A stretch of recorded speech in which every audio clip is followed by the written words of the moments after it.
Hello and welcome to this Against the Storm tutorial on the world map. As I mentioned in the introductory tutorial, this series will be covering all aspects of the gameplay, all of the various features and mechanics of the game. Against the Storm has undergone many overhaul changes in its 2+ years in early access, and the world map is no exception. However, now that the game is in version 1.0, we can fully understand and describe how its features work. This tutorial will explain all of the key features of the world map and provide some tips and tricks along the way.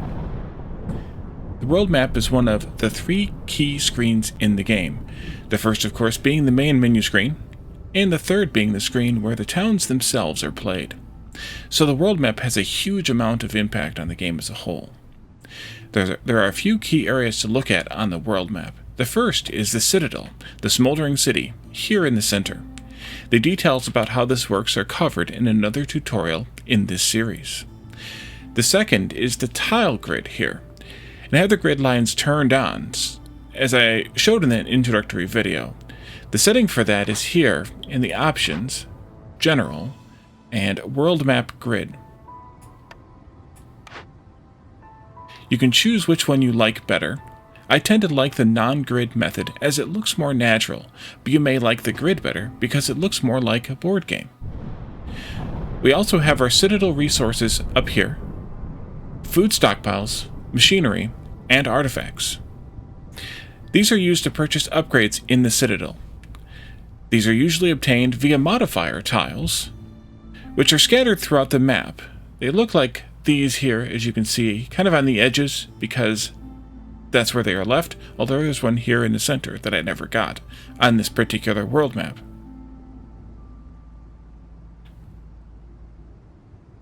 You cannot send a town directly to a modifier tile. To get a modifier tile, you start a town in an adjacent tile, and you will get the modifier bonus upon completing successfully that town. There are also world event tiles, which can give a variety of different types of bonuses and resources. I don't have one on the screen at the moment, but you'll find them scattered throughout the map at these various question marks. The question marks can either be a world event or a modifier tile. They also used to be chests that had various types of resources, Citadel resources, stored in them that you could claim. However, I believe the chests have been removed from the game recently.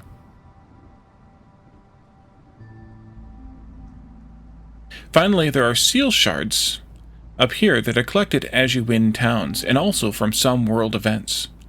These are used to close the seal if desired at the end of each storm cycle. These will be covered in a later tutorial on seals. However, this is what seals look like, and there are, I believe, 8 different seals types in the game.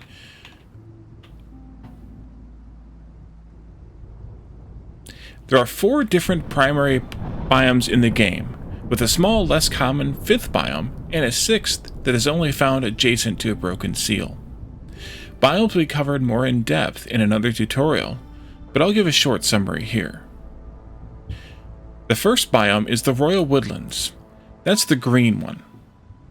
As this biome you play in the first 2 missions, the tutorial missions. The Royal Woodlands is a simple forested area. It does not have very many strong benefits, but also doesn't have very many strong drawbacks either. So it's kind of more a neutral biome to play. The second biome is the marshlands. That's the gray-looking biome here, blue-gray biome. As the name implies, this is a very marshy land, and it is geared more around resources like mushrooms and meat. There are abundant resources, especially in the Forbidden Glades, but there are also difficult challenges, one of which is the scarcity of fertile land in this biome. The third biome is the Scarlet Orchard. This biome has a strong focus on archaeology, and includes a special building dedicated for that purpose. It's the orange biome, here. Copper is also very abundant here, but there are fewer than average food resources. The fourth biome was added during the early access period, and it is called the Coral Forest. It is the purple biome that looks like this, the lighter purple, not this darker color here. This biome has trees that produce a wide and abundant variety of resources, depending on the type of tree. Whereas in the other 3 biomes, trees produce only wood with some small percentage of other items. The coral forest produces a variety of different things, some unexpected things some things you wouldn't expect to get from trees. The coral forest also has some very strong extra benefits, but has some stronger drawbacks to it as well. I kind of think of it as a more advanced biome. All 4 of these biomes are very entertaining to play, and they all have some nice variety that you'll want to take advantage of as you play through the game. We'll cover some more detail about each biome in the embarkation tutorial coming soon, and also in the settlements themselves, but especially when we talk about the biomes in general.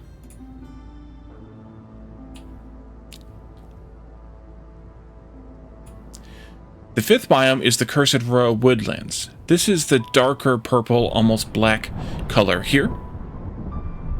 In some ways, it's much like the Royal Woodlands, but as the name implies, it has been cursed by battles that occurred here in ancient times.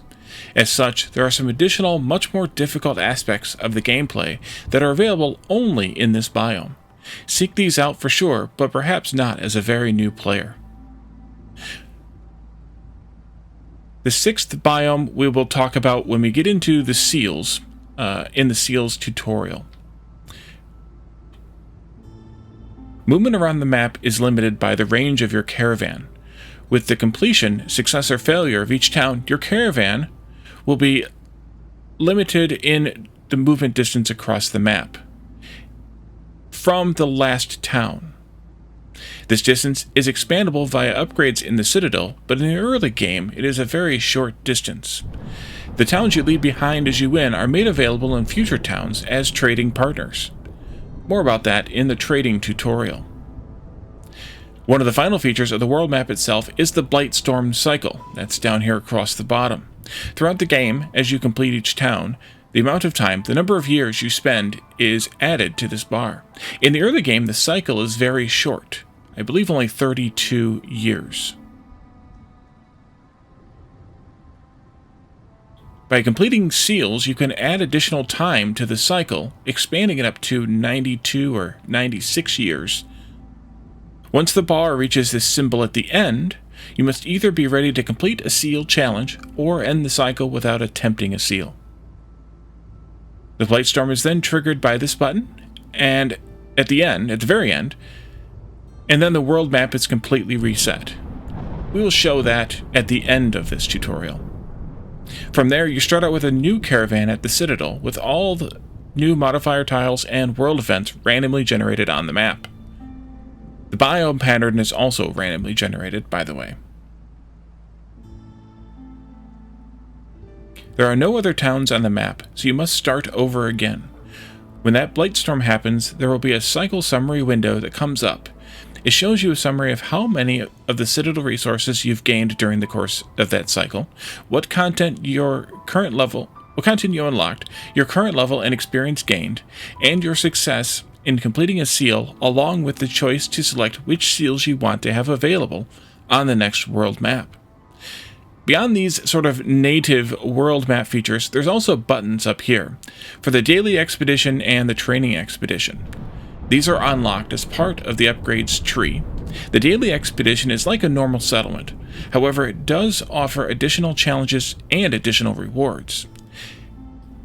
It of course changes daily, and some days are better than others. With the game being roguelike, it is a very different challenge each day. Daily expedition and training expedition challenges do not count toward your progress in the Blightstorm. So feel free to do those as you wish, because they will not affect your ability to get to the seal you are targeting and complete that seal. Also, they will not compete with your ability to gather the seal fragments you need before you get to that seal. The training expedition, on the other hand, is a completely customizable game experience, and is best used to practice different possibilities, especially if you are considering stepping up difficulty. Both of these are covered in a dedicated tutorial together that'll be coming later in this series. The final feature is this pull-out panel on the side. This allows you to return to the first 2 tutorials in the game, as well as experience 2 additional tutorials for more advanced game features. Below these, you will find tips and tricks as you encounter different aspects of the game as well. If you're a new player, I strongly recommend you play through each of these tutorials as you reach that feature in the game, to make sure you fully understand how everything works in the game. Before we go, I'd like to show you what this world map looks like on a fresh world, and I would then also like to show you what it looks like to reset the cycle.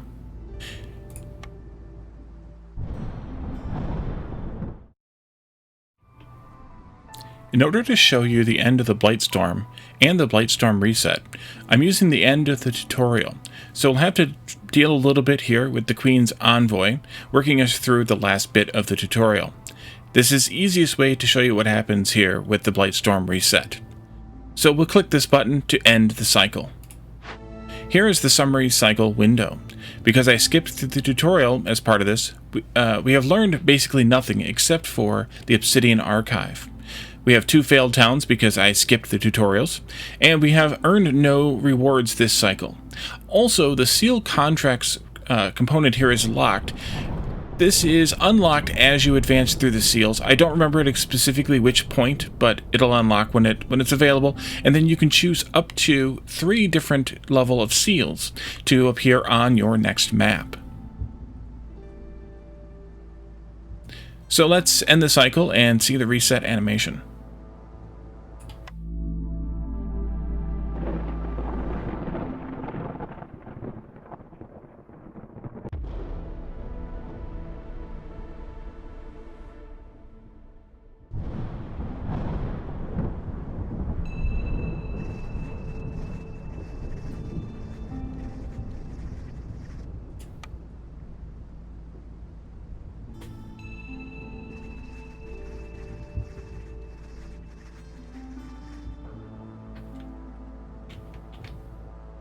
You can see here the embarkation range and the visibility range is much smaller, only 2 tiles, whereas it was 4 tiles in the save we had, where we had unlocked most everything already.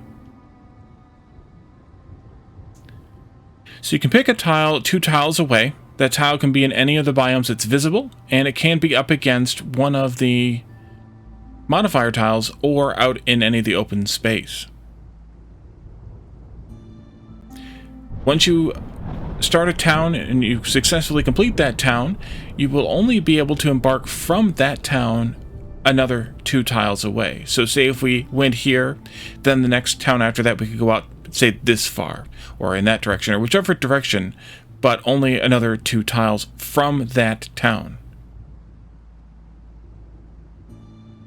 This pretty much covers everything the world map has to offer in the game. The remaining tutorials in this series will cover the other aspects of the game, as I mentioned at the beginning. I want to thank you all for watching. If you have any questions or comments, please leave those in the comment section below, or join me on Discord, the link is also below, and discuss the game with me there. If there are aspects of the world map that I didn't cover properly, please let me know and I will add pinned comments to the video with any supplemental content. If you have suggestions for other tutorials, feel free to leave those as well.